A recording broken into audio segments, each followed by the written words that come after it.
The death or resignation of a pope always sends shockwaves through the Catholic world. It is a moment that reverberates not just within the walls of the Vatican, but across continents and cultures, touching the hearts of millions of faithful followers. The Pope, as the spiritual leader of over 1 billion Catholics, holds a unique place in the world, a symbol of continuity and faith. It is a time of mourning, but also a time of anticipation. The faithful gather in St. Peter's Square, their prayers mingling with the whispers of uncertainty and hope. They come from all corners of the globe, united in their shared faith and the solemnity of the occasion. The air is thick with emotion, a palpable sense of history in the making. For within the walls of the Vatican, a sacred and secretive process is about to begin, the Papal Conclave. This ancient ritual, steeped in tradition and shrouded in mystery, is the mechanism by which the Church elects its new leader. The Sistine Chapel, with its magnificent frescoes and hallowed halls, becomes the stage for this profound event. The world sees the smoke rise from the chimney of the Sistine Chapel, black for no decision, white for a new pope. This simple signal, watched by millions around the globe, carries with it the weight of centuries of tradition. It is a moment of collective breath-holding, a visual cue that transcends language and borders. But what the world doesn't see is the intricate dance of ambition, strategy, and faith that unfolds behind those closed doors. The Cardinals, each a prince of the Church, bring with them their own perspectives, their own hopes for the future of the Church. They engage in discussions, form alliances, and navigate the complex landscape of ecclesiastical politics. This is the untold story of the Papal Conclave, a story of power and piety, tradition and change, where the fate of 1 billion souls hangs in the balance. It is a process that combines the sacred with the strategic, the divine with the human. The Cardinals, in their solemn deliberations, are acutely aware of the gravity of their task. The conclave is a world of whispers and alliances where cardinals, the princes of the Church, gather to choose their new leader. They move through the hallowed halls of the Vatican, their conversations hushed but intense. Each cardinal brings with him a unique perspective shaped by his own experiences and vision for the future of the Church. Each man brings with him his own history, his own beliefs, and his own ambitions. These are men who have dedicated their lives to the service of the Church, and now they face one of the most significant decisions of their careers. Their personal histories and convictions play a crucial role in the deliberations, influencing their choices and alliances. The weight of history rests heavy on their shoulders. They are not just electing a new leader, they are choosing a figure who will guide the Church through the challenges of the modern world. The legacy of past popes, the teachings of the Church, and the expectations of the faithful all converge in this momentous decision. For they are not just electing a man, but a pope, a successor to St. Peter, a shepherd to a global flock. This is a role that carries immense responsibility, a role that requires wisdom, compassion, and a deep connection to the divine. The new pope will become a symbol of unity and faith for Catholics around the world, a beacon of hope in times of uncertainty. The conclave is a microcosm of the Church itself, with its own internal politics and factions. There are conservatives and liberals, reformers and traditionalists, each vying for influence. Alliances are formed and broken, compromises are made, and deals are struck. The Cardinals know that the decisions made within these walls will have far-reaching consequences, shaping the direction of the Church for years to come. The process is shrouded in secrecy, with the Cardinals sworn to absolute confidentiality. No outside communication is allowed, no phones, no internet, no contact with the outside world.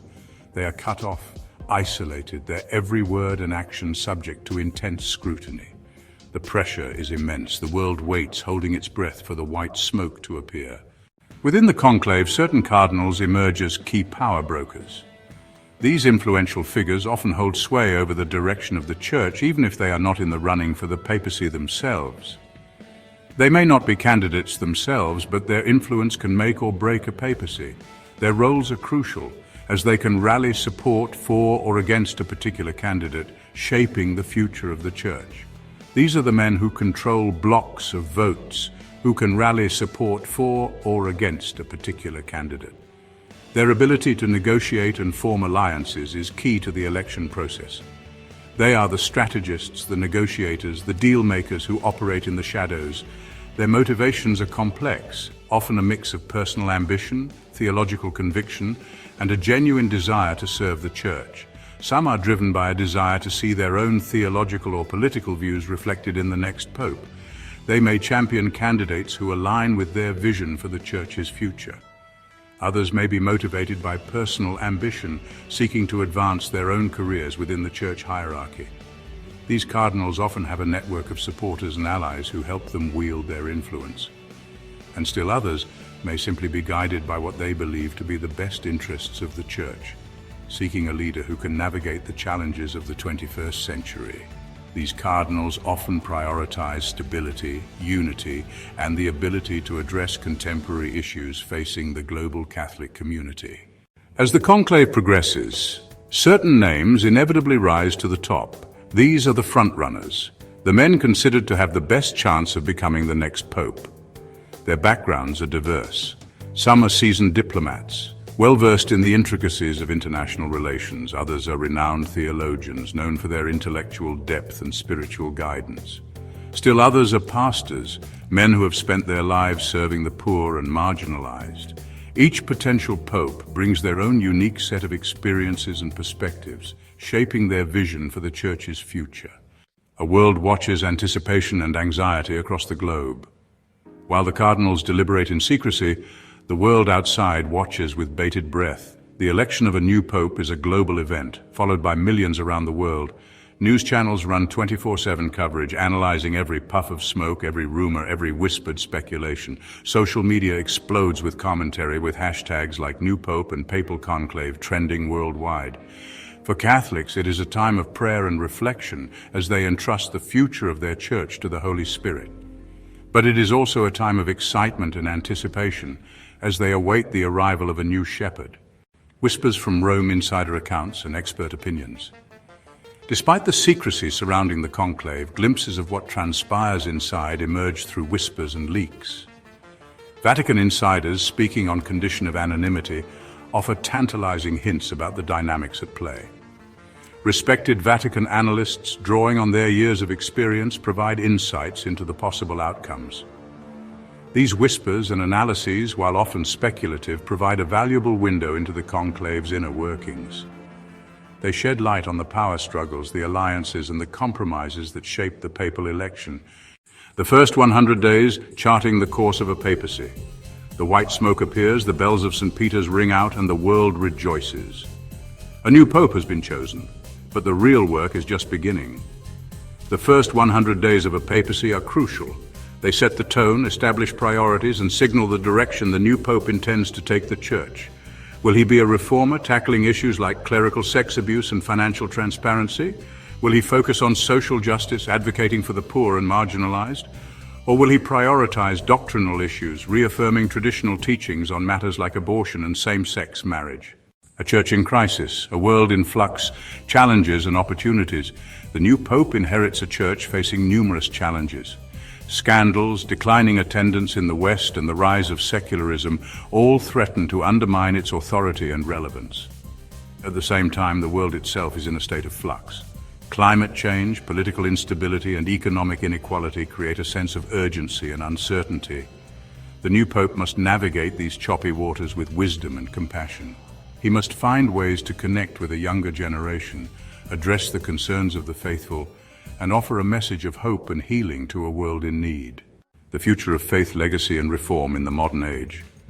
The Papal Conclave is more than just an election. It is a sacred ritual steeped in centuries of tradition, where the cardinals come together to seek divine guidance in choosing the next leader of the Catholic Church.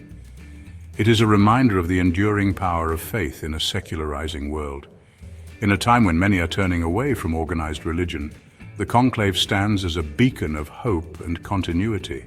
It is a testament to the enduring legacy of the Catholic Church, an institution that has weathered storms for over 2,000 years. From the fall of empires to the rise of modernity, the Church has remained a steadfast presence. But it is also an opportunity for renewal and reform. Each conclave brings with it the possibility of change, of new directions and fresh perspectives. Each new pope has the potential to leave his mark on the Church, to influence its doctrines, and to address the challenges of the modern world, to shape its future and guide it into the next chapter of its long and storied history. The Pope's role is not just spiritual, but also political, as he engages with global leaders and addresses pressing issues. The decisions made in the conclave will have a profound impact on the lives of Catholics around the world, influencing their beliefs, practices, and the way they live their faith, and on the future of faith in the 21st century. As the world changes, so too must the Church, finding ways to remain relevant and inspiring to new generations. Please subscribe to our channel History Documentary, hub for more insightful videos and intriguing content.